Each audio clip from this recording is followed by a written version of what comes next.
മാറാട് ചരിത്രപരമായി തന്നെ RSSന്റെ വർഗീയ പരീക്ഷണത്തിനൊരു ഭൂമിയാണ്. ജമാഅത്ത് ഇസ്ലാമി ആഭ്യന്തരമൊക്കെ കൈകാര്യം ചെയ്യുന്ന അവസ്ഥ വന്നാലുള്ള ആ ജമാഅത്ത് ഇസ്ലാമി എന്ന് പറയുന്ന ഒരു പൊളിറ്റിക്കൽ ഇസ്ലാമിൻ്റെ അവരുടെ പിന്തുണയോടൊരു ഗവൺമെൻറ് വന്നാൽ ഇത്തരം അപകടങ്ങൾ കൂടുതലാണെന്ന് സൂചിപ്പിക്കുകയാണ്. അത് ശരിയുമാണ്. അങ്ങനെ വന്നപ്പോഴാണ് ദക്ഷിണേന്ത്യയിലെ മുഴുവൻ പ്രചാരക്കുമാരെയും കോഴിക്കോട്ട് കേന്ദ്രീകരിപ്പിച്ച് കോഴിക്കോട്ട് ഗോൾവാൾക്കർ നേതൃത്വം കൊടുത്ത RSSന്റെ OTC ക്യാമ്പ് നടക്കുന്നത്. ആ OTC ക്യാമ്പിലാണ് ഗോൾവാൾക്കർ ഒരു കാര്യം പറയുന്നത്, എന്ത് കേരളത്തിൽ ഹിന്ദുക്കളെ എളുപ്പം കിട്ടില്ല. അതിനുശേഷം ഇന്ന് നമ്മൾ ഈ ലവ് ജിഹാദ് എന്നൊക്കെ പറയുന്ന കാര്യത്തിൻ്റെ ഒരു RSS അജണ്ട രൂപപ്പെടുന്ന ഈ കോഴിക്കോട്ടാണ്.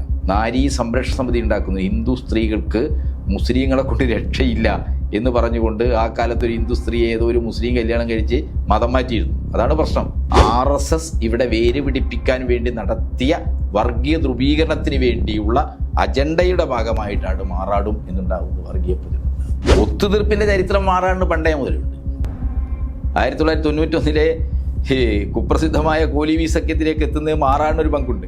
ഗൗരവാവഹമായ രീതിയിലുള്ള ഒരു തിരിച്ചാക്രമണം മുസ്ലിം തീവ്രവാദികളുടെ ഭാഗത്തുനിന്ന് മാറാട് നടക്കാൻ സാധ്യതയുണ്ട്. ആവശ്യമായ കരുതൽ നടപടികൾ സ്വീകരിക്കണം. പക്ഷേ ആ റിപ്പോർട്ട് അവഗണിക്കുക ചെയ്ത് അന്ന് AK ആൻ്റണിയുടെ പോലീസ് വിമോചന സമരത്തിൻ്റെ ഭാഗമായി സംഘടിപ്പിച്ചൊരു വലിയ സമ്മേളനം ഉദ്ഘാടനം ചെയ്ത് അന്ന് പാർലമെൻറ്റ് അംഗം പോലുമല്ലാത്ത വെറും RSSന്റെ പ്രചാരക്കായിരുന്ന അടൽ ബിഹാരി വാജ്പേയി. അരേ സമാജത്തിൻ്റെ നേതൃത്വത്തിൽ ഹിന്ദുത്വവാദികൾ ഹിന്ദുക്കൾക്ക് പ്രത്യേക അഭയാർത്ഥിക്കുക, മറുഭാഗത്ത് മുസ്ലിം ലീഗ് മുസ്ലിങ്ങൾക്ക് പ്രത്യേക ഉണ്ടാക്കി. UDF, മുസ്ലിം ലീഗ്, BJP ഇവരെല്ലാം എന്താണ് CBI അന്വേഷണത്തെ ഭയപ്പെടുക ചെയ്തത്. ഇതുപോലെയുള്ള ഒരു ജനുവരി മാസത്തിലാണ് 24 വർഷം മുമ്പ് കേരളത്തിൻ്റെ മതേതരത്തിന് വലിയ രീതിയിലുള്ള വിഷമം വരുന്ന മാറാട് കലാപം നമ്മുടെ കേരളത്തിലുണ്ടാകുന്നത്. എന്തുകൊണ്ടാണ് LDF വീണ്ടും വീണ്ടും മാറാട് കലാപത്തിനെ ഓർമ്മപ്പെടുത്തുന്നത് എന്നുള്ള UDFന്റെ ആരോപണത്തെ എങ്ങനെയാണ് നോക്കിക്കാണുന്നത്?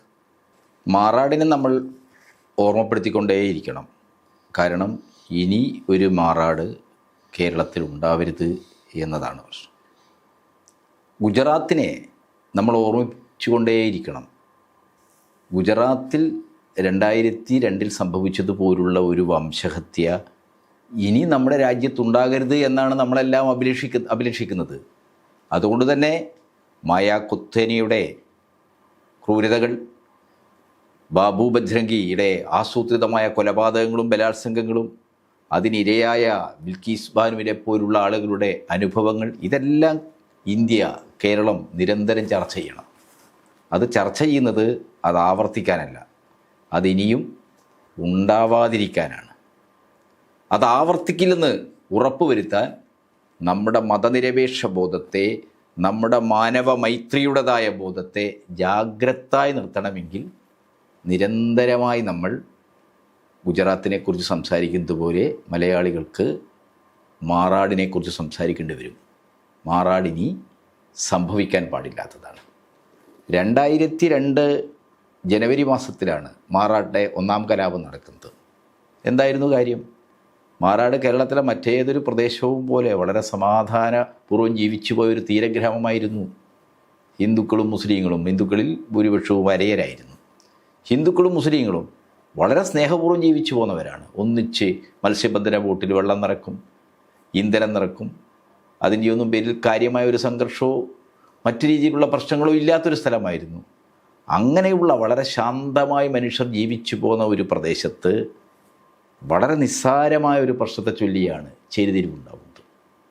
2002 ന്യൂ ഇയർ ആഘോഷങ്ങളുമായി ബന്ധപ്പെട്ട് ഉണ്ടായ ചെറിയ പ്രശ്നങ്ങൾ, ഏതോ ഒരു പെൺകുട്ടിയുടെ കയ്യിൽ തട്ടിപ്പോയി, അതിനെ തുടർന്നുള്ള ചെറിയ സ്വാരസ്യങ്ങൾ, അതിനെ കേന്ദ്രീകരിച്ച് വളരെ ബോധപൂർവം ഹിന്ദു ഐക്യവേദിയും അതേപോലെ തന്നെ അവിടുത്തെ സംഘപരിവാർ സംഘങ്ങളും നടത്തിയ കിംവദന്തികൾ, ആ സംഭവങ്ങളാണ് കൊലപാതകങ്ങളിലേക്ക് എത്തുന്നത്. ആ കൊലപാതകങ്ങളെ തുടർന്നാണ് അവിടെ സംഘർഷങ്ങളും കലാപങ്ങളും ഉണ്ടാകുന്നത്. ആ കലാപങ്ങളിലാണ്, ഒന്നാം മാറാട് കലാപങ്ങളിലാണ് 5 പേർ മരിച്ചു പോകുന്നത്. അപ്പോൾ വളരെ ശാന്തമായിരുന്ന, സമാധാനമായിരുന്ന മനുഷ്യർക്കിടയിൽ ഇങ്ങനെ തീയിട്ട് വർഗീയത ആളിപ്പടർത്താനും മനുഷ്യജീവനുകൾ അതുവഴി നഷ്ടപ്പെടുത്തി കളയാനും കഴിയുന്ന സാഹചര്യം എങ്ങനെയുണ്ടായി? അവിടെ നേരത്തെ മുതൽ ഹിന്ദു ഐക്യവേദി, അരയ സമാജം ഇതെല്ലാം RSSൻ്റെ ഒരു അജണ്ടയിൽ പ്രവർത്തിക്കുക. മറുപുറത്താണെങ്കിൽ മുസ്ലിം ലീഗും മുസ്ലിം ലീഗിനെ പിൻപറ്റിക്കൊണ്ട് ശക്തിപ്പെട്ടു വന്ന തീവ്രവാദ ശക്തികളോട് പ്രവർത്തിക്കുക. അത് ബഹുഭൂരിപക്ഷം വരുന്ന മാറാടുള്ള ജനങ്ങളുമായി ബന്ധപ്പെട്ട ഒരു പ്രസ്ഥാനമല്ല. വർഗീയവാദികളായ ഏതാനും ചില ആളുകളുടെ പ്രസ്ഥാനമായിരുന്നു. ആ പ്രസ്ഥാനത്തിൻ്റെ ഒരു അജണ്ട വലിയ രീതിയിൽ ജനങ്ങളുടെ ഇടയിൽ എത്തിക്കാൻ ഒരു പുതുവർഷാഘോഷവുമായി ബന്ധപ്പെട്ട ചെറിയ ഇൻസിഡൻസിനെ, ചെറിയ നിസ്സാരമായ പ്രശ്നങ്ങളെ അവർ എന്താണ് ഇരുവിഭാഗത്തിനിടയിൽ സംശയവും അങ്ങേയറ്റം വിദ്വേഷവും സംഘർഷമൊക്കെ ഉണ്ടാക്കാൻ കഴിയുന്ന രീതിയിൽ പ്രചരിപ്പിച്ചു. അങ്ങനെയാണ് ഒന്നാം മാറാടുണ്ടാകുന്നത്. ആ ഒന്നാം മാറാടിൽ നമ്മളെന്താണ് കണ്ടത്? വലിയ രീതിയിലുള്ള ചേരിതിരിവുണ്ടാകാൻ കഴിയാവുന്ന രീതിയിലുള്ള പ്രചരണങ്ങൾ നടന്നു, സംഘർഷങ്ങൾ നടന്നു. അതിലേക്ക് എത്തിയത് എന്താണ്? മാറാട് ചരിത്രപരമായി തന്നെ RSSൻ്റെ വർഗീയ പരീക്ഷണത്തിനൊരു ഭൂമിയാണ്. മാറാടിൻ്റെ ചരിത്രത്തെക്കുറിച്ച് പഠിച്ചിട്ടുള്ള പല ചരിത്രകാരന്മാരും ചൂണ്ടിക്കാണിച്ചിട്ടൊരു പ്രശ്നം, മാറാട് സാമൂതിരിയുടെ ഭരണകാലത്ത് ഒരു ഹിന്ദുവിൻ്റെ വീട്ടിൽ തന്നെ ഒരാളെ മുസൽമാനായി വളർത്തും. എന്തിനു വേണ്ടിയത്? വൈദേശിക ആക്രമണികൾ കടൽ വഴി സാമൂതിരി രാജ്യത്തെ, ഈ കോഴിക്കോട് രാജ്യത്തെ ആക്രമിച്ചപ്പോൾ കടൽ വഴിയുടെ യുദ്ധമറിയാവുന്ന സൈനികർ സാമൂതിരി രാജാവിനും ഉണ്ടായിരുന്നില്ല. അവർ കരയുന്ന യുദ്ധം ചെയ്യുന്ന നായർപ്പട മാത്രമായിരുന്നു. അപ്പോൾ കടലിൽ വൈദേശിക ശക്തികളെ പ്രതിരോധിക്കാൻ സാമൂതിരിക്ക് സഹായം നൽകിയതാരാണ്? മക്തൂമാണ്, സൈനുദ്ദീൻ മക്തൂമാണ്. അദ്ദേഹമാണ് ഈജിപ്തിലും അന്ന് സൗദി അറേബ്യയിലും യമനിലുമൊക്കെ കത്തെഴുതി അവിടുത്തെ സുൽത്താൻമാരോട് ഇതാ പോർച്ചുഗീസുകാർ, വിദേശികൾ ഇവിടെ സാമൂതിരി രാജാവിനെ ആക്രമിക്കുന്നു, അദ്ദേഹത്തെ സഹായിക്കണം എന്നാവശ്യപ്പെട്ടത്. അങ്ങനെ യമനിലൊക്കെ വന്ന ആളുകളാണ് ഇവിടെ നാവിക യുദ്ധം നയിക്കുന്ന മരക്കാർമാരായി മാറിയത്. ആ സേവനത്തോടുള്ള ആ മരക്കാർ സമൂഹത്തിൻ്റെ ആ സഹായത്തോടുള്ള കൃതജ്ഞത എന്ന നിലക്കാണ് സാമൂതിരി എന്ത് ചെയ്ത് ഓരോ ഹിന്ദു വീട്ടിലും ഒരു ആളെ നിങ്ങൾ മുസൽമാനായി വളർത്തണം എന്ന് പറഞ്ഞത്. അത്രയും മതസൗഹാർദ്ദ മൈത്രി ബന്ധം ഉണ്ടായിരുന്ന ഒരു സമൂഹത്തിനകത്ത് എങ്ങനെയാണ് ചേരിതിരിവുണ്ടാക്കിയത്? 1950കളുടെ ആദ്യമാണ് മാറാട് വർഗീയ ധ്രുവീകരണം ഉണ്ടാവുന്നതും, നടുവട്ടം വെടിവെപ്പുണ്ടാവുന്നു, പള്ളിക്ക് മുമ്പിൽ സംഘർഷം ഉണ്ടാവുന്നു, വെടിവെപ്പുണ്ടാവുന്നു. ഔദ്യോഗിക കണക്ക് പ്രകാരം 4 പേരാണ് മരിച്ചത്. പക്ഷേ അനൗദ്യോഗികമായ അന്വേഷണത്തിൽ 13ഓളം പേർ ആ വെടിവെപ്പിൽ കൊല്ലപ്പെട്ടിട്ടുണ്ട്. എന്തായിരുന്നു സംഭവം? മതപരമായ വർഗീയമായ ചേരിതിരിവുകൾക്ക് പിറകിൽ എപ്പോഴും മതമല്ല, മതവിശ്വാസികളല്ല. അതിലേക്ക് എത്തിക്കുന്ന ആരാണ്? ആ പ്രദേശത്ത് നിക്ഷിപ്ത താല്പര്യങ്ങളുള്ള തീവ്രവാദികളല്ല, സമ്പന്ന വർഗങ്ങളാണ്. മാറാടിൻ്റെ ചരിത്രം നമ്മൾ അതൊരു പാഠമായി മനസ്സിലാക്കേണ്ടത്. മാറാട് ആ പ്രദേശത്ത് കേന്ദ്രീകരിച്ചിരിക്കുന്ന 2 മുതലാളിമാരായിരുന്നു. ഒരാളുടെ പേര് രാമസ്വാമി മുതലിയാർ എന്നാണ്. ആ പ്രദേശത്തുകാർ അദ്ദേഹത്തെ തമ്പി മുതലാളി എന്നാണ് വിളിച്ചത്. ഇപ്പുറത്ത് അഹമ്മദ് കുട്ടി ഹാജി എന്ന് പറയുന്ന മുതലാളി. ഇവരുടെ 2 പേരുടെയും പ്രധാനപ്പെട്ട ബിസിനസ് എന്ന് പറയുന്ന അന്നത്തെ തിരുവണ്ണൂർ കോട്ടൺ മില്ലിന് ആവശ്യമായ കോട്ടൻ്റെ, പരുത്തിയുടെ ട്രാൻസ്പോർട്ടേഷനാണ്. ഇവിടെ കല്ലായി റെയിൽവേ സ്റ്റേഷനിൽ വന്നിറങ്ങുന്ന പരുത്തി കോട്ടൺ മില്ലിൽ എത്തിക്കുന്ന കരാറാണ് പ്രധാനപ്പെട്ട അവരുടെ ഒരു ബിസിനസ് എന്ന് പറയുന്നത്. അതിനുവേണ്ടി 2 കൂട്ടരും മത്സരിക്കും. പലപ്പോഴും അതെന്താണ് രാമസ്വാമി മുതലിയാർക്കാണ് കിട്ടാറ്. പക്ഷേ 50കളുടെ ആദ്യം എന്താണ് അത് അഹമ്മദ് കുട്ടി ഹാജിക്ക് കിട്ടി. അപ്പോൾ തമ്പി മുതലാളി തീരുമാനിച്ചത് എന്ത്, ഇതിന് കാണിച്ചു തരാം, പകരം ഞാൻ കാണിച്ചിരുന്നുണ്ട്. അങ്ങനെയാണ് അവിടെ ഒരു ക്ഷേത്രത്തിലെ എന്നുള്ളൊരു എഴുന്നള്ളത്ത് ബോധപൂർവം എന്താണ് പള്ളിക്ക് മുമ്പിൽ നിന്ന് ചെണ്ടയും വാദ്യഘോഷങ്ങളൊക്കെ നോക്കി ബഹളം വെച്ചു. മുസ്ലിം വിശ്വാസികൾക്കകത്ത്, പള്ളിക്കകത്തുള്ള ആളുകൾക്കിടയിൽ വലിയ അസ്വാരസ്യമുണ്ടാക്കി. അതിൻ്റെ ഒരു പ്രകോപനത്തിലാണ് ഇരുവിഭാഗവും തമ്മിൽ ഏറ്റുമുട്ടുന്നത്. ആ ഏറ്റുമുട്ടലിൻ്റെ സന്ദർഭത്തിൽ അന്നത്തെ മദിരാശി പോലീസ്, നമ്മൾ മദിരാശി സംസ്ഥാനത്തിൻ്റെ ഭാഗം, കേരള സംസ്ഥാനം രൂപം കൊണ്ടിട്ടില്ല, 54ലാണ്. മദിരാശി പോലീസ് ഐ ജി ഈ രാമസ്വാമി മുതലിയാരുടെ, ഈ തമ്പി മുതലാളിയുടെ ബന്ധുവായിരുന്നു. അദ്ദേഹമാണിവിടെ പോലീസിനെ അയച്ച് സാധാരണഗതിയിൽ നിയമവിരുദ്ധമായ ഒരു ജനക്കൂട്ടത്തെ പിരിച്ചുവിടാൻ വെടിവെക്കുക എന്ന് പറഞ്ഞു കഴിഞ്ഞാൽ നിയമപരമായ നടപടികൾ പാലിച്ചുകൊണ്ടാണ്. ഒരു നിയമ നടപടിയുമില്ലാതെ ജനക്കൂട്ടത്തിനെതിരെ നിറയൊഴിച്ചത്. അതിനെ തുടർന്നുണ്ടായ സംഘർഷങ്ങൾ ആ പ്രദേശത്ത്, വർഗീയമായ സാമുദായികമായ ധ്രുവീകരണം. പക്ഷേ ആ പ്രദേശത്തൊക്കെ ശക്തമായി ഇടപെട്ട മതനിരപേക്ഷ ജനാധിപത്യ, പ്രത്യേകിച്ച് ഇടതുപക്ഷ പ്രസ്ഥാനം, അതിൻ്റെയൊക്കെ ഒരു സ്വാധീനത്തിലാണ് ഈ മേഖലകളിൽ. അതേ കാലഘട്ടത്തിൽ തന്നെയാണ് പയ്യോളി ഇതേപോലെ വർഗീയ കലാപം ഉണ്ടാവുന്നത്. അപ്പോൾ തീരപ്രദേശങ്ങൾ കേന്ദ്രീകരിച്ച് RSSൻ്റെ ഒരു അജണ്ട ഉണ്ടായിരുന്നു. കാരണം 40കളിൽ ഇവിടെ ഈ ചാരപ്പുറത്ത് ബബ്ലിശ്ശേരി വളപ്പിലാണ് ഗോൾവാൾക്കറുടെ നിർദ്ദേശമനുസരിച്ച് ആദ്യത്തെ ശാഖ തുടങ്ങുന്നത്. കേരളത്തിലെ ആദ്യത്തെ ശാഖ തുടങ്ങുന്നത്. ശാഖ തുടങ്ങുമ്പോൾ 9 ആളാണ്. 2 വർഷം ശാഖ നടത്തിയിട്ട് എന്താണ്, ആ 9 ആളാണ്. ആ 9 ആളിൽ പുറത്തൊരാളും ശാഖയെ കിട്ടിയില്ല, RSSലേക്ക് വന്നില്ല. അങ്ങനെ വന്നപ്പോഴാണ് ദക്ഷിണേന്ത്യയിലെ മുഴുവൻ പ്രചാരക്കുമാരെയും കോഴിക്കോട്ട് കേന്ദ്രീകരിപ്പിച്ച് കോഴിക്കോട്ട് ഗോൾവാൾക്കർ നേതൃത്വം കൊടുത്ത RSSൻ്റെ OTC ക്യാമ്പ് നടക്കുന്നത്. ആ OTC ക്യാമ്പിലാണ് ഗോൾവാൾക്കർ ഒരു കാര്യം പറയുന്നത്, എന്ത്, കേരളത്തിൽ ഹിന്ദുക്കളെ എളുപ്പം കിട്ടില്ല. കാരണം എന്താണ്, ഹിന്ദുക്കളും മുസ്ലിങ്ങളും ഇവിടെ തൊഴിലാളി കർഷക പ്രസ്ഥാനങ്ങളിൽ അണിനിരന്നിരിക്കുക. ഇവിടുത്തെ കമ്മ്യൂണിസ്റ്റ് സ്വാധീനം, അതേപോലെ തന്നെ എന്താണ്, മുസ്ലിങ്ങളും ഹിന്ദുക്കളും ഒക്കെ ഒന്നിച്ച് എന്താണ് കോൺഗ്രസ്സിലാണ്. അപ്പോൾ എളുപ്പം എന്ത് കിട്ടില്ല, ഇവിടെ ഒരു ഹിന്ദു ധ്രുവീകരണം ഉണ്ടാക്കാൻ, അല്ലെങ്കിൽ RSSൻ്റെ കൂടെ ഹിന്ദുക്കളെ കിട്ടില്ല. അങ്ങനെ കിട്ടണമെങ്കിൽ എന്ത് ചെയ്യണം, ഹിന്ദു മുസ്ലിം വൈരുദ്ധ്യം ഉണ്ടാക്കണം, ശത്രുതയുണ്ടാക്കണം, സംഘർഷങ്ങൾ ഉണ്ടാക്കണം. ആ തീരുമാനത്തിൻ്റെ അടിസ്ഥാനത്തിലാണ് കോഴിക്കോട്ട് ഇവിടെ ഈ ഹൽവ ബസാറിൽ, ആ പള്ളിക്ക് മുമ്പിൽ ഇവർ 54 അവിടെ ചെയ്ത് ആദ്യം പരീക്ഷിച്ചത് ഈ ഹൽവ ബസാറില ബഹളം ഉണ്ടാക്കിയത്. പക്ഷേ അന്ന് പള്ളിയിൽ നിസ്കരിക്കാനെത്തിയ മുസ്ലിം മതവിശ്വാസികൾ വളരെ സംയമനപൂർവ്വം പെരുമാറി. അവരൊരു സംഘർഷത്തിന് തയ്യാറായില്ല. അപ്പോൾ അതും എന്താണ്, പരാജയപ്പെടുകയാണ് RSSൻ്റെ ആളുകൾ. അതിനുശേഷം ഇന്ന് നമ്മൾ ഈ ലവ് ജിഹാദ് എന്നൊക്കെ പറയുന്ന കാര്യത്തിൻ്റെ ഒരു RSS അജണ്ട രൂപപ്പെടുന്ന ഈ കോഴിക്കോട്ടാണ്. നാരീ സംരക്ഷണ സമിതി ഉണ്ടാക്കുന്നു. ഹിന്ദു സ്ത്രീകൾക്ക് മുസ്ലിങ്ങളെ കൊണ്ട് രക്ഷയില്ല എന്ന് പറഞ്ഞുകൊണ്ട് ആ കാലത്തൊരു ഹിന്ദു സ്ത്രീയെ ഏതോ ഒരു മുസ്ലിം കല്യാണം കഴിച്ച് മതം മാറ്റിയിരുന്നു, അതാണ് പ്രശ്നം എന്ന് പറഞ്ഞുകൊണ്ട് കോഴിക്കോട് നഗരത്തിൽ സവർണ ജാതിയിൽപ്പെട്ട സ്ത്രീകളെ സംഘടിപ്പിച്ച് നാരീ സംരക്ഷണ ജാഥ വരെ നടക്കുന്നുണ്ട്. എന്ന് പറഞ്ഞാൽ 40-50 കാലത്ത് RSS ഇവിടെ വേര് പിടിപ്പിക്കാൻ വേണ്ടി നടത്തിയ വർഗീയ ധ്രുവീകരണത്തിന് വേണ്ടിയുള്ള അജണ്ടയുടെ ഭാഗമായിട്ടാണ് മാറാടും എന്നുണ്ടാകുന്നത്, വർഗീയ പ്രചരണം. അതിനെ മറ്റൊരർത്ഥത്തിൽ പ്രതിരോധിക്കാൻ മുസ്ലിം ലീഗ് എന്ത് ചെയ്തു, മുസ്ലിം ധ്രുവീകരണം ഉണ്ടാക്കാനുള്ള നീക്കം നടത്തി. പക്ഷേ ഈ 2 വർഗീയ ശക്തികൾക്കും ഇടയിൽ മതനിരപേക്ഷ രാഷ്ട്രീയം, പണിയെടുക്കുന്ന തൊഴിലാളികളുടെയും കൃഷിക്കാരുടെയും ഒക്കെ ഒരു സംഘടിത ശക്തി എന്ന നിലയ്ക്ക് ഇടതുപക്ഷ രാഷ്ട്രീയം, ഇതിൻ്റെയൊക്കെ സ്വാധീനത്തിൽ അവരാഗ്രഹിക്കുന്ന തരത്തിൽ കാര്യങ്ങൾ എത്തിയില്ല. അപ്പോൾ ഈ ഒരു പൊതു പശ്ചാത്തലം മാറാനുണ്ട്.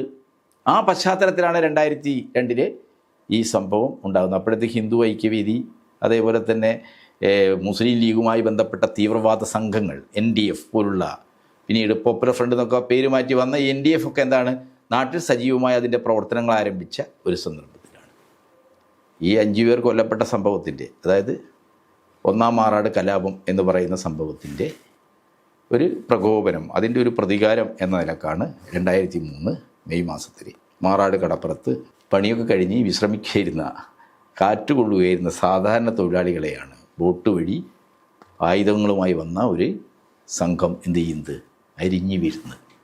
8 പേരെയാണ് അരിഞ്ഞിട്ടത് ആ കടപ്പുറത്ത്. ഇവർക്ക് വഴി കാണിച്ചു കൊടുത്ത ഒരു അസ്കർ അലി എന്ന് പറയുന്ന ഒരാളും എന്താണ് അതിൽ കൊല്ലപ്പെട്ടു. അങ്ങനെ 9 പേർ. അത് കൂട്ടക്കൊലയാണ്. 1-ാം കലാപത്തിന് ശേഷം, സംഘർഷത്തിന് ശേഷം വളരെ പ്ലാൻഡായിട്ട്, പ്രൊഫഷണലായിട്ട്, വളരെ എക്യുപ്ഡായിട്ട് ഒരു ടീം വന്ന് ചെയ്യണം.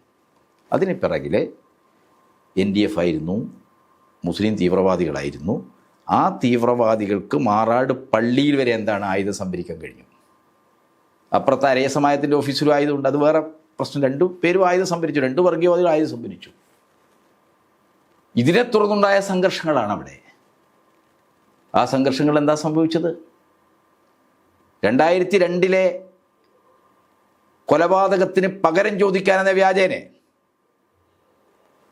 NDF-കാർ നടത്തിയ ഈ കൊല, മുസ്ലിം ലീഗിൻ്റെ സഹായത്തോടുകൂടി NDF-കാർ നടത്തിയ ഈ കൂട്ടക്കൊല, ആ കൂട്ടക്കൊല ഫലത്തിൽ എന്താ ചെയ്തത്? അതുണ്ടാക്കിയത് ആ മാറാട് പ്രദേശത്തെ മുസ്ലിങ്ങളെ കൂട്ടത്തോടോടിക്കുന്ന അവസ്ഥയുണ്ടായി. വീടുകൾ ആക്രമിച്ചു, വലിയ രീതിയിൽ ഭീകരത സൃഷ്ടിച്ചു, വലിയ സംഘർഷമുണ്ടായി.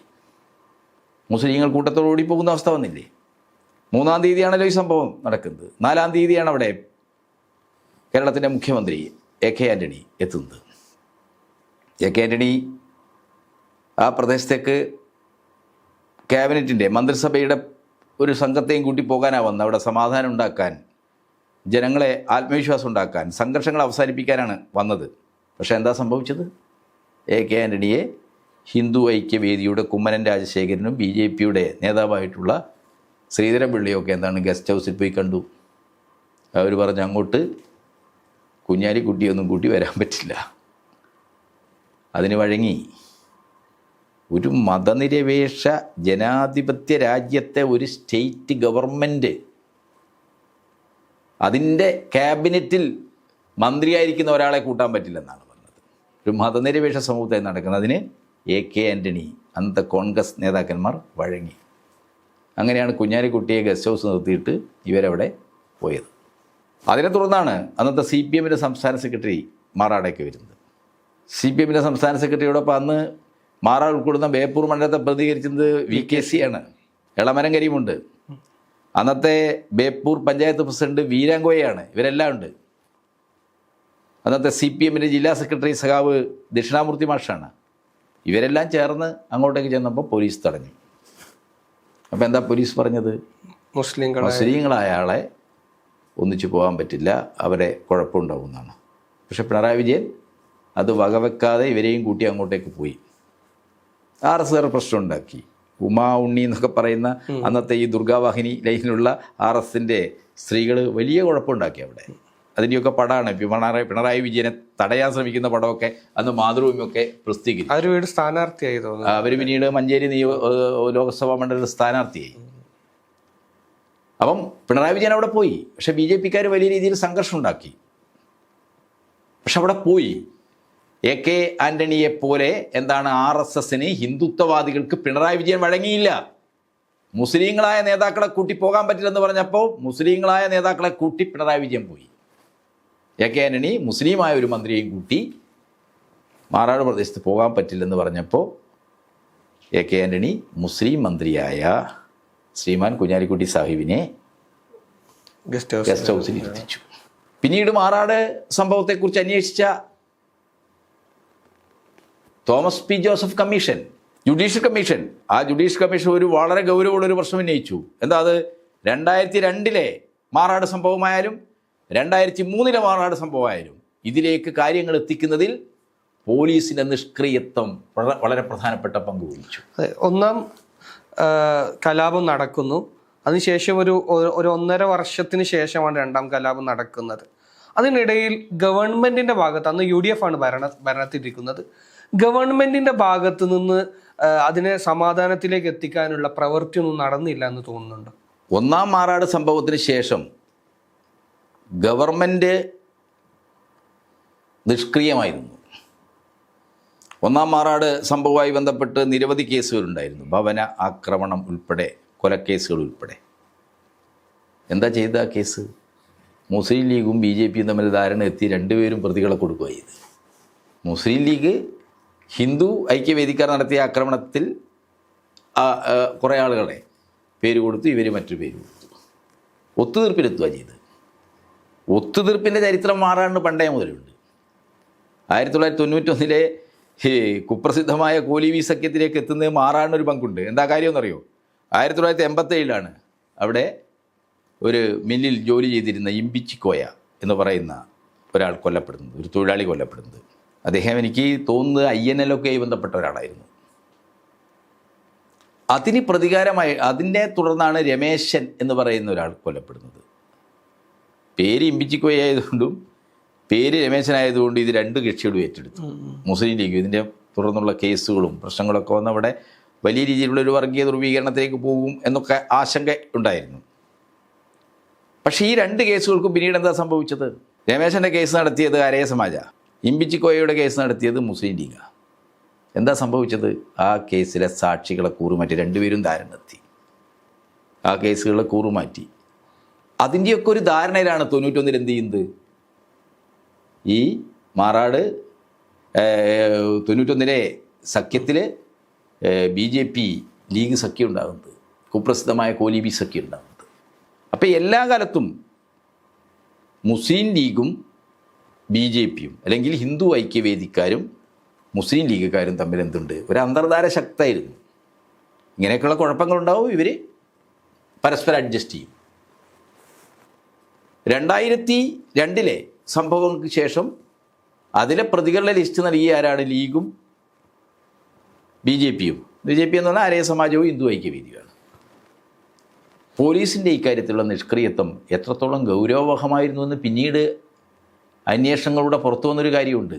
തമിഴ്നാട്ടിലെ ഇന്റലിജൻസ് വിഭാഗത്തിൻ്റെ തലവൻ, അദ്ദേഹത്തിൻ്റെ പേര് ഞാൻ മറന്നുപോയി, അദ്ദേഹം എന്താണ്, കേരള ഇന്റലിജൻസ് വിഭാഗത്തിന് റിപ്പോർട്ട് നൽകി. എന്താണ്, ഗൗരവവഹമായ രീതിയിലുള്ള ഒരു തിരിച്ചാക്രമണം മുസ്ലിം തീവ്രവാദികളുടെ ഭാഗത്തുനിന്ന് മാറാട് നടക്കാൻ സാധ്യതയുണ്ട്, ആവശ്യമായ കരുതൽ നടപടികൾ സ്വീകരിക്കണമെന്ന്. പക്ഷേ ആ റിപ്പോർട്ട് അവഗണിക്കുക ചെയ്തത് അന്ന് AK ആൻ്റണിയുടെ പോലീസ്.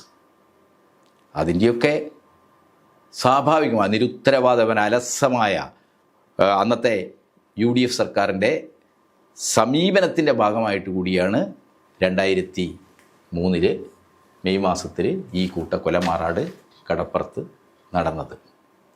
അപ്പം മാറാട് സംഭവത്തെക്കുറിച്ച് നമ്മൾ പരിശോധിക്കുമ്പോൾ നമുക്ക് വളരെ കൃത്യമായിട്ടറിയാം, ഭരണകൂടത്തിൻ്റെ സ്റ്റേറ്റിൻ്റെ ഒത്താശയുണ്ട്. അതുകൊണ്ടാണ് എന്ത് പറയേണ്ടി വരുന്നത്, മുസ്ലിം ലീഗും കോൺഗ്രസും ഒക്കെ ചേർന്ന UDF രാജ്യം ഭരിച്ചു കഴിഞ്ഞാൽ, സംസ്ഥാനം ഭരിച്ചു കഴിഞ്ഞാൽ മാറാടുകളുണ്ടാകും. കഴിഞ്ഞ 10 വർഷക്കാലമായിട്ട് വർഗീയ കലാപമില്ലല്ലോ കേരളത്തിൽ. ഇന്ത്യയിൽ നാഷണൽ ക്രൈം റെക്കോർഡ്സ് ബ്യൂറോവിൻ്റെ റിപ്പോർട്ട് അനുസരിച്ച് കഴിഞ്ഞ 10 വർഷക്കാലത്തിനിടയിൽ ഒരൊറ്റ വർഗീയ കലാപമോ വർഗീയ സ്പർദ്ധയുമായി ബന്ധപ്പെട്ട കേസുകളോ ഉണ്ടാകാത്ത ഏക സംസ്ഥാനം കേരളം മാത്രം. അത് ഇടതുപക്ഷ ഗവൺമെൻറ് ഇക്കാര്യത്തിലുള്ള ജാഗ്രതായ നിലപാടാണ് വർഗീയ ശക്തികൾക്കെതിരായിട്ട് ഗവൺമെൻറ് ഉൾപ്പെടെ നടത്തിക്കൊണ്ടിരിക്കുന്ന ശക്തമായ ഒരു പ്രതിരോധത്തിൻ്റെ പ്രശ്നമാണ്. എന്നാൽ UDF ഭരിക്കുന്ന കാലത്ത് അവർ ഒരു ഭാഗത്ത് ഹിന്ദു വർഗീയവാദികളെ പ്രീണിപ്പിക്കും, മറുഭാഗത്ത് മുസ്ലിം വർഗീയവാദികളെ പ്രീണിപ്പിക്കും. അതിൻ്റെ അനന്തരഫലം എന്ന് പറയുന്നത് UDF ഭരണത്തിൻ്റെ ഈ സൗകര്യം ഉപയോഗിച്ച് ഹിന്ദു വർഗീയവാദികളും മുസ്ലിം വർഗീയവാദികളും ഒരുപോലെ വളരും. രണ്ടാം മാറാട് സംഭവത്തിന് ശേഷം ഇവിടെ പ്രവീൺ തൊഗാഡിയ വന്ന് പ്രസംഗിച്ചില്ലേ, കടുത്ത രീതിയിൽ മുസ്ലിം വർഗീയത, മുസ്ലിങ്ങളെ ഇവിടെ നിന്ന് ഓടിക്കും എന്ന രീതിയിൽ വലിയ വിദ്വേഷ പ്രസംഗം നടത്തി. അതിനിവിടെ ഈ കസബ പോലീസ് സ്റ്റേഷനിലാണ് കേസ് രജിസ്റ്റർ ചെയ്ത്. മുതലക്കുളത്താണ് പ്രസംഗിച്ചത്. ആ കേസ് 2011 ഉമ്മൻചാണ്ടി സർക്കാർ വന്നപ്പോൾ പിൻവലിച്ചു കൊടുത്തു. അപ്പോൾ പറയണ്ടേ, നമ്മൾ UDF ഭരിച്ചാൽ ഇവിടെ വർഗീയ കലാപം ഉണ്ടാവും എന്ന് പറയണ്ടേ? അത് നമ്മുടെ അനുഭവമല്ലേ, അതല്ലേ ചരിത്രം. ആ ചരിത്രം ഓർമ്മിപ്പിക്കുന്നത് എങ്ങനെയാണ് നമ്മൾ മാറാട് വീണ്ടും കുത്തിയിളക്കുകയാണ് എന്നൊക്കെ പറയുന്നതിൻ്റെ അർത്ഥം എന്താണ്? അപ്പം എന്താണ്, തങ്ങളുടെ എല്ലാ വർഗീയ ശക്തികളെയും പ്രീണിപ്പിക്കുന്ന വളരെ അപകടകരമായ ഒരു നയത്തെ ആര് വിമർശിച്ചാലും ആര് ചോദ്യം ചെയ്താലും എന്താണ്, അവരെ ആക്ഷേപിക്കുക, അവരെ പറ്റി തെറ്റായ പ്രചരണം നടത്തുക എന്ന ഒരു ലൈനാണ് UDFന് എല്ലാ കാലത്തും ഉള്ളത്. കുമ്മനം രാജശേഖരനാണ് ഈ തൊഗാഡിയുമായി ബന്ധപ്പെട്ടിട്ടുള്ള വിഷയത്തിൽ ഗവൺമെൻറ്റിനോട് സംസാരിക്കുന്നത്. ഒരു കോൺഗ്രസ് മുഖ്യമന്ത്രി എന്തുകൊണ്ടായിരിക്കും RSSൻ്റെ ഒരു ലീഡറിനെതിരെയുള്ള ഒരു കേസ് ഒഴിവാക്കി കൊടുക്കാനുള്ള ഒരു കാരണം എന്തായിരിക്കും? അതെല്ലാ കാലത്തും ഇവർ തമ്മിലൊരു ബന്ധമുണ്ട്. 1957 പ്രഥമ കേരള നിയമസഭയിലേക്ക് നടന്ന തെരഞ്ഞെടുപ്പിൽ കമ്മ്യൂണിസ്റ്റ് പാർട്ടി അധികാരത്തിൽ വന്നു. ആ സർക്കാരിനെ അട്ടിമറിക്കാൻ വേണ്ടിയിട്ട് ഇവിടെ വിമോചന സമരത്തിൽ ഇവിടെ ജനസംഘവും കോൺഗ്രസും ഒന്നായിരുന്നു. നമ്മുടെ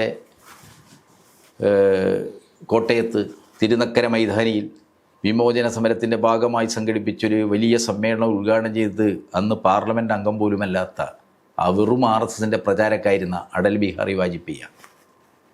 ആ യോഗത്തിൽ അധ്യക്ഷത വഹിച്ചത് മനോരമയുടെ മുതലാളി മാവൻ മാപ്പിളയാണ്. ഇവിടെ കമ്മ്യൂണിസ്റ്റുകാർ അധികാരത്തിൽ വന്നാൽ വിഷം കഴിച്ച് ആത്മഹത്യ ചെയ്യുമെന്ന് പറഞ്ഞ ആളാണ്. അപ്പോൾ കോൺഗ്രസിൻ്റെ നേതൃത്വത്തിൽ ഇവിടെ നടന്ന വിമോചന സമരത്തിൽ എല്ലാ ജാതി സമുദായ ശക്തികൾ പങ്കെടുത്തു. ഇവിടെ RSSകാർ അവരുടെ ഒപ്പം നിന്നു. 59 ആ ഗവൺമെൻറ്റിനെ പിരിച്ചുവിട്ടു നെഹ്റു. 60 തെരഞ്ഞെടുപ്പ് നടന്നു. പട്ടാമ്പിയിൽ EMS നോമിനേഷൻ കൊടുത്തു. EMSനെതിരായിട്ട് ജനസംഘത്തിൻ്റെ സ്ഥാനാർത്ഥിയും കോൺഗ്രസിൻ്റെ സ്ഥാനാർത്ഥിയും വന്നു. അങ്ങനെ 2 സ്ഥാനാർത്ഥി വന്നപ്പോൾ ഇവിടുത്തെ കമ്മ്യൂണിസ്റ്റ് വിരുദ്ധ വോട്ടുകൾ ഭിന്നിച്ചു പോകാതിരിക്കാൻ അന്ന് കോൺഗ്രസ് ദേശീയ തലത്തിൽ തന്നെ ആരോപിച്ചു. അന്നത്തെ ജനസംഘത്തിൻ്റെ സ്ഥാനാർത്ഥിയെ പിൻവലിച്ചു. ഇതൊക്കെ ഹിന്ദുത്വ രാഷ്ട്രീയം കേരളത്തിൽ എന്ന ഈ കുരുക്ഷേത്ര പ്രസിദ്ധീകരിച്ചൊരു പുസ്തകമുണ്ട്, RSൻ്റെ ഔദ്യോഗിക പ്രസിദ്ധീകരണം. P. നാരായൺ എന്ന് പറയുന്ന ഹിന്ദുത്വ നേതാവാണ് ആ പുസ്തകം എഴുതിയത്. ആ പുസ്തകത്തിൽ ഈ സംഭവങ്ങളൊക്കെ പറയുന്നുണ്ട്.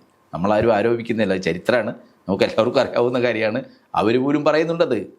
കോൺഗ്രസ്സായിട്ട് എന്നും അഡ്ജസ്റ്റ് ചെയ്തു പോയ ആൾക്കാരാണ് അവർ. മലപ്പുറം ജില്ല ഇപ്പോൾ ലീഗുകാരും ജമാഅത്തെ ഇസ്ലാമിക്കാരും ഒക്കെ CPMനെ മുസ്ലിം വിരുദ്ധ പാർട്ടിയാക്കാൻ നോക്കിക്കൊണ്ടിരിക്കുക. മുസ്ലിം ഭൂരിപക്ഷ പ്രദേശം ആണ് മലപ്പുറം എന്നതുകൊണ്ട് മാത്രമല്ലേ മലപ്പുറം ജില്ല രൂപീകരിക്കാനുള്ള തീരുമാനം 67-ലെ സപ്തകക്ഷി ഗവൺമെൻറ് EMSൻ്റെ ഗവൺമെൻറ് എടുത്തപ്പോൾ അത് കുട്ടി പാകിസ്ഥാൻ ഉണ്ടാക്കാനാണെന്നല്ലേ പറഞ്ഞത്.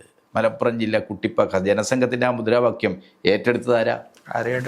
അതെ, അന്ന് കേരള നിയമസഭയിൽ ജനസംഘത്തിന് അംഗങ്ങളില്ല, കോൺഗ്രസിൻ്റെ അംഗങ്ങളാണ്. കേരള നിയമസഭയിലെ നടപടിക്രമങ്ങളുടെ രേഖ പരിശോധിച്ച് നോക്കുകയാണ്, അവരാണ് പ്രസംഗിച്ചത്. EMS ഇവിടെ കുട്ടി പാകിസ്ഥാൻ ഉണ്ടാക്കുകയാണ്, മലപ്പുറം ജില്ല നൽകുക വഴി കുട്ടി പാകിസ്ഥാൻ ഉണ്ടാക്കുകയാണെന്ന്. അപ്പോൾ ഹിന്ദുത്വത്തിൻ്റെ അജണ്ടയുമായിട്ട് എല്ലാ കാലത്തും കേരളത്തിലെ കോൺഗ്രസ്സുകാരെന്താണ് ഒരു അഡ്ജസ്റ്റ് ചെയ്തു പോയിട്ടുണ്ട്. ഹിന്ദുത്വ രാഷ്ട്രീയം കോൺഗ്രസും എല്ലാ കാലത്തും പങ്കുവച്ചിട്ടുണ്ട് എന്നുള്ളതാണ് വസ്തുത. അതുതന്നെയാണ് മാറാട് സംഭവത്തിലേക്ക് എത്തിച്ചത്. LDFൻ്റെ 78ഓളം പ്രതികൾ മാറാട് കലാപത്തിലുണ്ട് എന്ന് ഇന്നും മുസ്ലിം ലീഗിൻ്റെ ഭാഗത്തു നിന്നുള്ള ആരോപണമുണ്ട്. അതിലെത്രത്തോളം സത്യമുണ്ട്? അതിലൊരു സത്യവുമില്ല.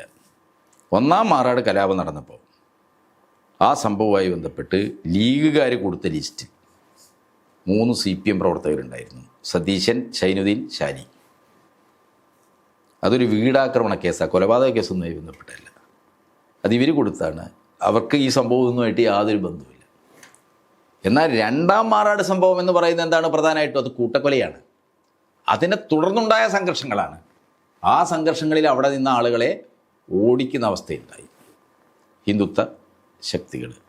അതിനെതിരായിട്ട് നിലപാട് സ്വീകരിച്ചു CPM. അതിൻ്റെ ഭാഗമായിട്ട് ആൻ്റണിയുടെ പോലീസ് CPM പ്രവർത്തകരായ ആളുകളെയല്ല, CPMൻ്റെ അംഗങ്ങളെയല്ല, സാധാരണ ജനങ്ങളെ പല കേസുകളും ഉൾപ്പെടുത്തിയിട്ടുണ്ട്. ഒരൊറ്റ CPM മെമ്പർ. രണ്ടാം മാറാട് സംഭവത്തിന് ശേഷമുള്ള കേസുകളിൽ ഒരൊറ്റ CPM അംഗമില്ല. CPM അവിടെ സ്വീകരിച്ച അരയ സമാജത്തിൻ്റെ നേതൃത്വത്തിൽ ഹിന്ദുത്വവാദികൾ ഹിന്ദുക്കൾക്ക് പ്രത്യേക അഭയാർത്ഥി ക്യാമ്പുണ്ടാക്കി. മറുഭാഗത്ത് മുസ്ലിം ലീഗ് മുസ്ലിങ്ങൾക്ക് പ്രത്യേക ക്യാമ്പുണ്ടാക്കി.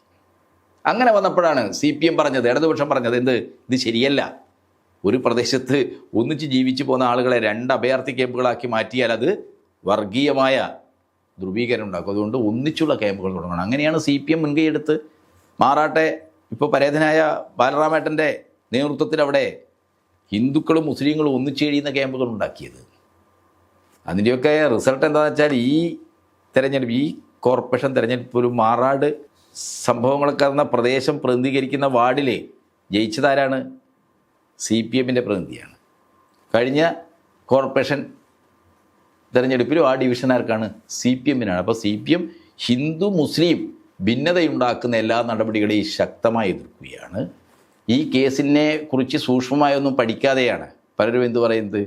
78 പേര് CPMകാരുണ്ട്. ഇപ്പോൾ സ്മൃതി പരുത്തിക്കാടിനെ പോലെയൊക്കെയുള്ള ആൾക്കാർ അഞ്ജനം എന്നത് എനിക്കറിയാം, മഞ്ഞൾ പോലെ വെളുത്തിട്ടാണെന്നുള്ള ലൈനിലാണ് ആളുകൾ.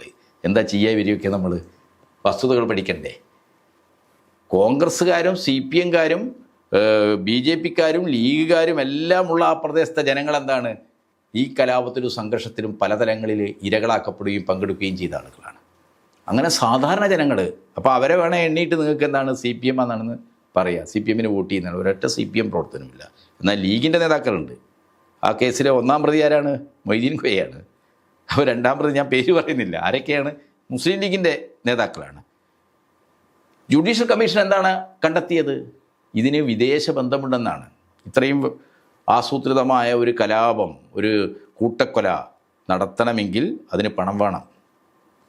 അപ്പോൾ അതിൻ്റെ ധനസമാഹരണം അടക്കമുള്ള കാര്യങ്ങൾ വിദേശ ബന്ധമുണ്ട്. അതുകൊണ്ടാണ് കമ്മീഷൻ പറഞ്ഞത് ഈ കേസ് CBI അന്വേഷിക്കണം, അതേപോലെ തന്നെ റവന്യൂ ഇൻ്റലിജൻസ് വിഭാഗം അന്വേഷിക്കണം എന്നൊക്കെ പറഞ്ഞത്. അതിന് തയ്യാറായോ? CBI അന്വേഷണത്തിന് വേണ്ടി കേരള സർക്കാർ 6 തവണ കേന്ദ്ര സർക്കാരിന് കത്തെഴുതിയിട്ടുണ്ട്. അച്യുതാനന്ദൻ കേരളത്തിൻ്റെ മുഖ്യമന്ത്രിയായിരിക്കുമ്പോൾ VS-ൻ്റെ കാലത്ത് തയ്യാറായോ? കൊളക്കാടൻ മൂസ ഹാജി എന്ന് പറയുന്ന ആൾ CBI അന്വേഷണം വേണമെന്ന് പറഞ്ഞ് കോടതിയെ സമീപിച്ച ആളാ. BJP ആദ്യഘട്ടത്തിൽ CBI അന്വേഷണം ആവശ്യപ്പെട്ട് കോടതിയിൽ പോയാളാ. പിന്നീട് എന്താ സംഭവിച്ചത്? അവരതിൽ നിന്ന് പിൻവലിഞ്ഞു. അപ്പോൾ UDF, മുസ്ലിം ലീഗ്, BJP ഇവരെല്ലാം എന്താണ് CBI അന്വേഷണത്തെ ഭയപ്പെടുക ചെയ്തത്. സഖാവ് VS-ൻ്റെ കാലത്ത് ഈ കാര്യം CBI അന്വേഷിക്കാത്ത സാഹചര്യത്തിൽ എന്താണ് ഇവിടെ പോലീസ് ക്രൈംബ്രാഞ്ച് അന്വേഷണം നടത്തിയിരുന്നു. CBI അന്വേഷണം ഉൾപ്പെടെയുള്ള കാര്യങ്ങൾ എന്തുകൊണ്ടാണ് ഭയപ്പെട്ടത്? പിൽക്കാലത്ത് ഈ സംഭവത്തിൽ എന്താണ് ഉണ്ടായത്? നമ്മളവിടെ സമാധാനം ഉണ്ടാകണമെന്ന് പറയുമ്പോൾ തന്നെ സമാധാനം ഉണ്ടാകുന്നതിന് ഏറ്റവും പ്രധാനപ്പെട്ട ഒരു മുന്നുപാധി എന്താണ്? ഇത്തരം കുറ്റകൃത്യങ്ങളിൽ പങ്കെടുത്തിട്ടുള്ള ആളുകളെ മാതൃകാപരമായി ശിക്ഷിക്കുക എന്നുള്ളതാണ്. നിയമത്തിൻ്റെ രീതിയിൽ പ്രവർത്തിക്കുക എന്നുള്ളതാണ്. നിയമത്തിൻ്റെ രീതിയിൽ പ്രവർത്തിക്കുന്നതിനെ എല്ലാ കാലത്തും സംഘപരിവാറും UDF-ഉം എതിരായിരുന്നു എന്നാണ് മാറാടിൻ്റെ അനുഭവങ്ങൾ കാണിച്ചു തരുന്നത്. ഏറ്റവും അവസാനമായിട്ട് ഇപ്പം CPM ഭരിക്കുന്ന കാലത്താണ് നാദാപുരത്ത് ഒരു കലാപം ഉണ്ടാവുന്നു. ഇതൊക്കെ UDF-ൻ്റെ ആരോപണങ്ങളാണ്. ഇതുമായി ബന്ധപ്പെട്ടിട്ട് കൂടാതെ ഭീമാപള്ളിയിൽ വെടിവെപ്പ് നടക്കുന്നു. ഇതൊന്നും നിങ്ങൾ ചർച്ച ചെയ്യുന്നില്ല. 20 വർഷത്തിന് ശേഷം UDF ഭരണത്തിൽ വന്നാൽ വീണ്ടും മാറാട് പോലെ നടക്കാൻ സാധ്യതയുണ്ട് എന്നുള്ളതൊക്കെ ഒരു വർഗീയ ധ്രുവീകരണത്തിനാണ് CPM ശ്രമിക്കുന്നത് എന്നുള്ള UDF ആരോപണത്തെ എങ്ങനെയാണ് കാണുന്നത്? UDF നാദാപുര സംഭവത്തെയും ഭീമാവള്ളി സംഭവത്തെയും മാറാടുമായിട്ട് താരതമ്യം ചെയ്യുന്നത് വലിയ ഒരു നിരുത്തരവാദിത്തമാണ്. അതെന്താണ്? വസ്തുതകളെ യാഥാർത്ഥ്യമായി കാണാതെ എന്താണ് എന്തെങ്കിലുമൊക്കെ വാരി വരിഞ്ഞ് CPM-നെ ഒന്ന് കളങ്കപ്പെടുത്താമോ എന്നുള്ള ഒരു ആലോചനയുടെ ഒരു പ്രചാരണ തന്ത്രത്തിൻ്റെ ഭാഗം മാത്രമാണ്. നാദാപുരം പ്രശ്നം എന്താണ്? നാദാപുരത്ത് നമുക്കെല്ലാവർക്കും അറിയാം. നാദാപുരത്ത് 80കളിൽ സംഘർഷം ഉണ്ടാകുന്ന എവിടുന്നാണ്? നമ്പോണം കണ്ടി ഹമീദ് എന്ന് പറയുന്ന ഒരു ചെറുപ്പക്കാരൻ ദുരൂഹ സാഹചര്യത്തിൽ മരണപ്പെടുന്നു. അത്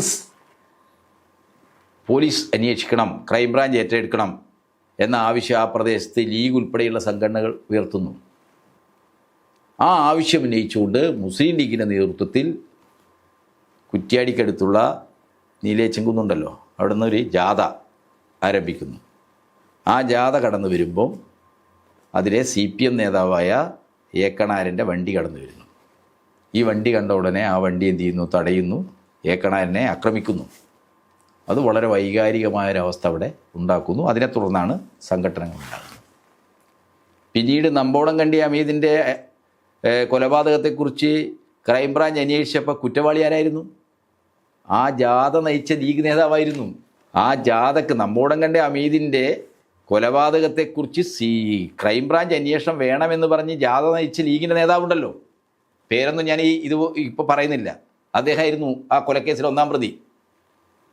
അപ്പോൾ ബോധപൂർവം ഇത്തരം വിഷയങ്ങൾ ഉയർത്തി CPM-നെതിരായിട്ട് ജനങ്ങളെ തിരിച്ചുവിടാൻ നോക്കി എന്ന് പറഞ്ഞാൽ യഥാർത്ഥ കൊല ചെയ്ത ആൾ എന്താണ് വേറൊരാളുടെ പേരിൽ ആരോപിക്കാൻ വേണ്ടി നടത്തിയൊരു പരിപാടി. അതിനെ തുടർന്നാണ് സംഘടന ഉണ്ടായത്. അതിനെ തുടർന്നാണ് അവിടെ ആളുകൾ കൊല്ലപ്പെടുന്ന അവസ്ഥയുണ്ടായത്.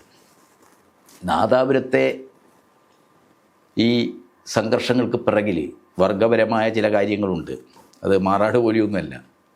നാദാപുരത്ത് പണിയെടുക്കുന്ന ആളുകൾ പറമ്പിലും വയലിലും മലയിലും ഒക്കെ പോയിട്ട് പണിയെടുക്കുന്ന ആളുകൾ തീയ ഹിന്ദു സമുദായത്തിൽപ്പെട്ട ആൾക്കാരാണ്.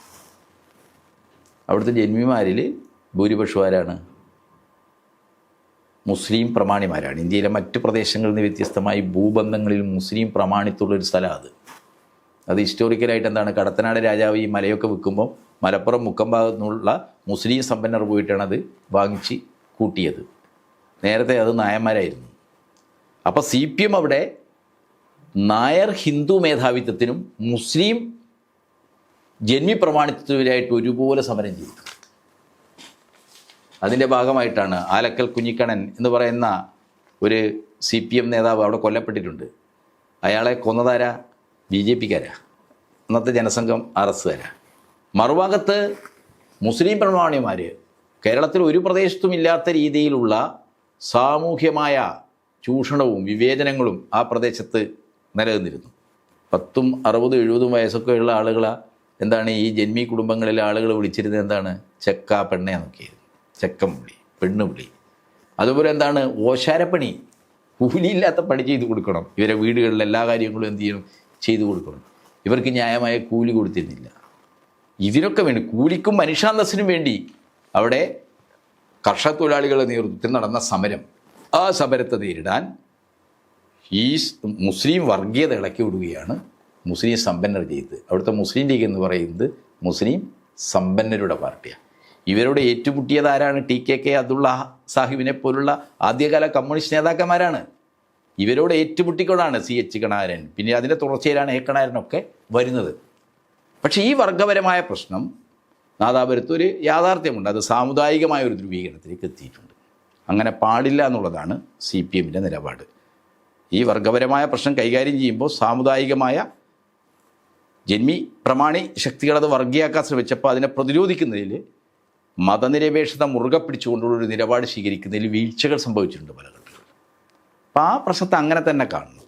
അല്ലാതെ അത് ഇപ്പോൾ ഈ 87 കലാപം എന്ന് പറയുന്നത് എന്താണ്? ഒരു ചെറുപ്പക്കാരനെ വെടിവെച്ച് കൊല്ലുകയാണ് ഒരു പ്രമാണി. അതിനോടുള്ള പ്രതികരണം എന്നുള്ള നിലക്കാണ് അവിടെ ആകെ ബഹളം ഉണ്ടാകുന്നത്. നാദാപുരത്തെ ഈ തിരുവമ്പറമ്പ് സംഭവമൊക്കെ ഉണ്ടല്ലോ, ഈ സംഭവത്തെ ഇലക്ഷന് വലിയ രീതിയിൽ ഉപയോഗിച്ചല്ലോ. ഒരു ബലാത്സംഗ കഥ, നുണക്കഥ ഉണ്ടാക്കിയല്ലോ. നബീസ എന്ന് പറയുന്ന ഒരു സ്ത്രീയെ ഈ ബിനു എന്ന് പറയുന്ന DYFI CPM പ്രവർത്തനം ബലാത്സംഗം ചെയ്തു. പിന്നീട് അതൊക്കെ പുറത്തു വന്നതല്ലേ, ആ സ്ത്രീ തന്നെ പുറത്തു വന്നതല്ലേ. അപ്പം നാദാപുരം സംഭവത്തെ, നാദാപുരത്തെ വർഗപരമായ പ്രശ്നങ്ങൾ സാമുദായികമായ ഒരു ചേരിതിരിവിലേക്ക് എത്താതെ സൂക്ഷിക്കേണ്ടത് വളരെ പ്രധാനപ്പെട്ട ഒരു ഉത്തരവാദിത്തമാണ് കമ്മ്യൂണിസ്റ്റ് പാർട്ടിയും ഇടതുപക്ഷത്തെയും സംബന്ധിച്ചിടത്തോളം. ആ രീതിയിലുള്ള ചില വ്യതിയാനങ്ങൾ അതിനുണ്ടായിരുന്നുള്ളത് നമുക്കറിയാം. അത് വളരെ ബോധപൂർവ്വം തന്നെ അത് തിരുത്താനുള്ള ശ്രമങ്ങളും നടന്നിട്ടുണ്ട്. എന്നാൽ നാദാപുരത്തെ പ്രശ്നങ്ങൾ പോലെയല്ല മാറാട്. അത് വളരെ ആസൂത്രിതമായ, ഇന്ത്യക്ക് പുറത്തു നിന്ന് പോലും ആസൂത്രണവും സമ്പത്തും എത്തിച്ചുകൊണ്ട് നടത്തിയൊരു കൂട്ടക്കൊലയാണത്. അതിനെ എന്താണ് ഈ VD സതീശനും കുഞ്ഞാലിക്കുട്ടിയും ഒക്കെ അങ്ങ് അത് നാദാപുരത്തുണ്ടായിരുന്നു എന്ന് പറയുന്നത്. ഭീമാപ്പള്ളി എന്താണ്? പോലീസ് വെടിവെപ്പാണ്. രണ്ട് വിഭാഗങ്ങൾ തമ്മിലുള്ള സംഘർഷം. ഒരു സാധാരണ കടയിൽ നിന്ന് ഒരു സാധനം വാങ്ങിച്ചു, അതിൻ്റെ പേരിൽ വലിയ രീതിയിലുള്ള ഒരു സംഘർഷം ഉണ്ടായി. ആ സംഘർഷത്തെ തുടർന്ന് ആ പ്രദേശത്ത് കലാപം പടരുകയാണ്. ആ കലാപം അമർച്ച ചെയ്യാൻ പോലീസ് വെടിവെച്ചു. അതിലാണ് ആളുകൾ കൊല്ലപ്പെട്ടത്. അല്ലാതെ ഇതുപോലുള്ള പ്ലാൻ ചെയ്ത് വോട്ട് വഴി വന്നിട്ട് ആളുകളെ വെട്ടിക്കൊന്നൊന്നുമല്ല. അപ്പോൾ സംഭവങ്ങളെയും വസ്തുതകളെയെല്ലാം സംബന്ധിച്ച കൃത്യതയില്ലാതെ എന്താണ് ഈ സത്താരഹിതമായ ഒരു സമീകരണം ഉണ്ടല്ലോ, അതും ഇതും ഒന്നാണെന്ന് വരിക. ഭീമാപ്പള്ളി വേറൊന്നാ, പോലീസ് വെടിവെപ്പാ. ആ പോലീസ് വെടിവെപ്പിലേക്ക് എത്തിയത് സാമുദായിക ധ്രുവീകരണം, രണ്ട് സമുദായങ്ങൾ തമ്മിൽ ഏറ്റുമുട്ടലുണ്ടായതാ. ആ ഏറ്റുമുട്ടൽ നേരിടാനാണ് പോലീസ് വെടിവെച്ചത്. ആ വെടിവെപ്പിലാണ് എന്ത് ചെയ്തത്, ആളുകൾ കൊല്ലപ്പെട്ടത്. അതിലേക്ക് കാര്യങ്ങൾ എത്തിയത് ഇപ്പം ഭീമാപ്പള്ളി പോലുള്ള ആ പ്രദേശത്തിൻ്റെ ഒരു പ്രത്യേകതയൊക്കെ ഉണ്ട്. പക്ഷേ മാറാടിനെ അങ്ങനെ ലളിതമായിട്ട് മാറാട് ഈ നാദാപുരം പോലെയാണ് എന്നൊക്കെ പറയുന്നതിൽ ഒരടിസ്ഥാനവും ഇല്ല. മാറാട് വളരെ പ്ലാൻഡായി പുറത്ത് ബോട്ടിൽ നേരത്തെ ആയുധം സംഭരിച്ച് ഒരു കൊലപാതകം നടത്തുക, കുറേ ആളുകളെ കൊല്ലുക എന്ന ലക്ഷ്യത്തോടു കൂടി വന്ന ഒരു സംഘം നടത്തിയ കൊലപാതകമാണ്. അതെനി കേരളത്തിൽ ആവർത്തിക്കാൻ പാടില്ല. കഴിഞ്ഞ 10 വർഷക്കാലമായി ഇതൊന്നും സംഭവിക്കുന്നില്ലല്ലോ കേരളത്തിൽ. ഇനിയും ഇവർ അധികാരത്തിൽ വന്നാൽ, ഇത്തരം ആളുകൾ അധികാരത്തിൽ വന്നാൽ, വർഗീയ ശക്തികളെ പ്രീണിപ്പിക്കുന്ന ആളുകൾ അധികാരത്തിൽ വന്നാൽ ഇതൊക്കെ വരാനിടയുണ്ട് എന്ന് ചരിത്രബോധമുള്ള ഏതൊരു പ്രസ്ഥാനവും ഏതൊരു വ്യക്തിയും ഓർമ്മിപ്പിക്കും. അതിൻ്റെ ഭാഗമായിട്ടാണോ വെൽഫെയർ പാർട്ടിയും UDF-ഉം ഒന്നിക്കുമ്പോൾ ഇനിയും ഇതുപോലെ കലാപങ്ങൾ വരാൻ സാധ്യതയുണ്ട് എന്നുള്ള ചിന്തയിലൂടെയാണോ അതിനെ മാറാട് കലാപവുമായി ബന്ധപ്പെട്ട് ഇടതുപക്ഷം പറയുന്നത്? അല്ല, അത് ഇടതുപക്ഷം, വെൽഫെയർ പാർട്ടി, ജമാഅത്ത് ഇസ്ലാമി എന്നൊരു നിലപാട് വന്നില്ല. അത് ഒരാളൊരു മാധ്യമങ്ങളോട് സംസാരിക്കുമ്പോൾ ജമാഅത്ത് ഇസ്ലാമി ആഭ്യന്തരമൊക്കെ കൈകാര്യം ചെയ്യുന്ന അവസ്ഥ വന്നാലുള്ള ആ ജമാഅത്ത് ഇസ്ലാമി എന്ന് പറയുന്ന ഒരു പൊളിറ്റിക്കൽ ഇസ്ലാമിൻ്റെ രാഷ്ട്രീയ വ്യവസ്ഥ നിലവിൽ വരണമെന്ന് ചിന്തിക്കുന്ന ഒരു പ്രസ്ഥാനവും ത്തിൻ്റെ പങ്കുള്ള ഒരു ഗവൺമെൻറ് വന്നാൽ, അവരുടെ പിന്തുണയോടൊരു ഗവൺമെൻറ് വന്നാൽ ഇത്തരം അപകടങ്ങൾ കൂടുതലാണെന്ന് സൂചിപ്പിക്കുകയാണ് മാത്രമേ. അത് ശരിയുമാണ്, കൂടുതലാണ്, നമ്മളത് കാണണം. അതിൻ്റെ അർത്ഥം എന്താണ്? ജമാഅത്ത് ഇസ്ലാമി ഏതെങ്കിലും വർഗീയ കലാപം ഉണ്ടാക്കിയിട്ടുണ്ടെന്നുള്ള ചർച്ചയല്ല. ജമാഅത്ത് ഇസ്ലാമിയുടെ ഒരു പൊളിറ്റിക്സ്, നമ്മൾ ഷെയ്ഖ് മുഹമ്മദ് കാരക്കുന്നിൻ്റെയൊക്കെ പ്രസംഗം കേൾക്കുന്നതല്ലേ, അത് ഇപ്പോഴും സാമൂഹ്യ മാധ്യമങ്ങളിൽ വളരെ ലൈവല്ലേ. അദ്ദേഹം എന്താ പറഞ്ഞത്? ഇസ്ലാമിൻ്റെ ജീവിതസരണി, ദീൻ, ഇതൊക്കെ എന്താണ് ശരിയായ രീതിയിൽ സഫലമാകണമെങ്കിൽ എന്ത് വേണമെന്നാണ് പറഞ്ഞത്? ഇസ്ലാമിൻ്റെ ഭരണം വേണമെന്നാണ്. ഇസ്ലാമിൻ്റെ ഭരണം എന്ന് പറഞ്ഞാൽ ദൈവിക ഭരണമാണ്, ഹുക്കുമത്തെ ഹിലാഹിയാണ്. അപ്പോൾ നമ്മുടേതുപോലുള്ള ബഹുമതങ്ങളുള്ള ഒരു സമൂഹത്തിനകത്ത് ഒരു പ്രത്യേക മതത്തിൻ്റെതായ ദൈവാധികാര വ്യവസ്ഥ ഉണ്ടാവുക എന്ന് പറഞ്ഞാൽ അതിൻ്റെ അർത്ഥം എന്താണ്? അപ്പോൾ അത്തരത്തിലുള്ള മതരാഷ്ട്ര സിദ്ധാന്തങ്ങളാൽ പ്രചോദിതമായി സാമൂഹ്യ പ്രവർത്തനം നടത്തുന്ന രാഷ്ട്രീയത്തിൽ ഇടപെടുന്ന സംഘടനയാണ് ജമാഅത്തെ ഇസ്ലാമി. അതിൻ്റെ ആചാര്യനായിട്ടുള്ള സ്ഥാപകനായിട്ടുള്ള മൗദൂദിയുടെ സിദ്ധാന്തങ്ങളെല്ലാം എന്താണ്? മതരാഷ്ട്രത്തെ ലക്ഷ്യം വെക്കുന്നതാണ്. അത് RSSൻ്റെ ഇതുപോലെ തന്നെ ഒരു വംശീയ പ്രത്യയശാസ്ത്രമാണ്. ഇസ്ലാം എന്ന് പറഞ്ഞാൽ മൗദൂദി പറയുന്നതാ. ഇവിടെ ഹിന്ദു എന്ന് പറഞ്ഞു കഴിഞ്ഞാൽ വിചാരധാര നിർവചിക്കുന്നതാ. ഗോൾവാൾക്കറും സവർക്കറും പറഞ്ഞ ഹിന്ദു, സവർക്കറും ഗോൾവാൾക്കറും നീചജന്മങ്ങളാണെന്ന് പറഞ്ഞ ആളുകളാണ് ആര്? ഇവിടുത്തെ ദളിതർ, ഇവിടുത്തെ ആദിവാസികൾ. അവരൊക്കെ കഴിഞ്ഞ ജന്മത്തിൽ പാപം ചെയ്തുകൊണ്ട് ഈ ജന്മത്തിൽ ദളിതരായിട്ട് ശൂദ്രരായിട്ട് ജനിച്ച ആൾക്കാരാണ്. അതുകൊണ്ട് അവരോട് അവജ്ഞയാവാം, അവരോട് ഡിസ്ക്രിമിനേഷൻ ആവാം എന്നുള്ളതാണ് RSSൻ്റെ നിലപാട്. ഇതേ നിലപാട് തന്നെയാണ് മൗദൂദിസ്റ്റുകൾക്കുള്ളത്. അവർ അഹമ്മദിയ മുസ്ലിങ്ങളല്ല എന്ന് പറയുന്നത്. അതുകൊണ്ട് എന്താണ്? അഹമ്മദിയ മുസ്ലിങ്ങളെ അവസാനിപ്പിക്കണം, അഹമ്മദിയ മുസ്ലിങ്ങളല്ലെന്ന് പ്രഖ്യാപിക്കണമെന്ന് പറഞ്ഞുകൊണ്ടാണ് പാകിസ്ഥാനിൽ സാക്ഷാൽ മൗദൂദി നേരിട്ട് നേതൃത്വം കൊടുത്ത പ്രക്ഷോഭം ഉണ്ടായത്. ആ പ്രക്ഷോഭത്തിൽ മുദ്രാവാക്യവും മുഷ്ടി ചുരുട്ടലും മാത്രമല്ല നടന്നത്, വാളും തോക്കും പ്രവർത്തിച്ചില്ലേ? എത്ര അഹമ്മദിയാക്കളായ മുസ്ലിങ്ങളെയാണ് കൂട്ടക്കൊല ചെയ്തത്? അപ്പോൾ RSSനെ പോലെ തന്നെ അവർക്ക് സ്വാധീനമുള്ള പ്രദേശങ്ങളിൽ അവർ വംശഹത്യ രാഷ്ട്രീയമല്ലേ കൈകാര്യം ചെയ്യുന്നത്?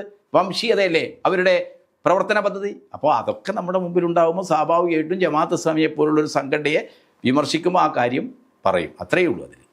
എന്തായാലും താങ്കളുടെ സമയത്തിന് നന്ദി. ഓക്കെ.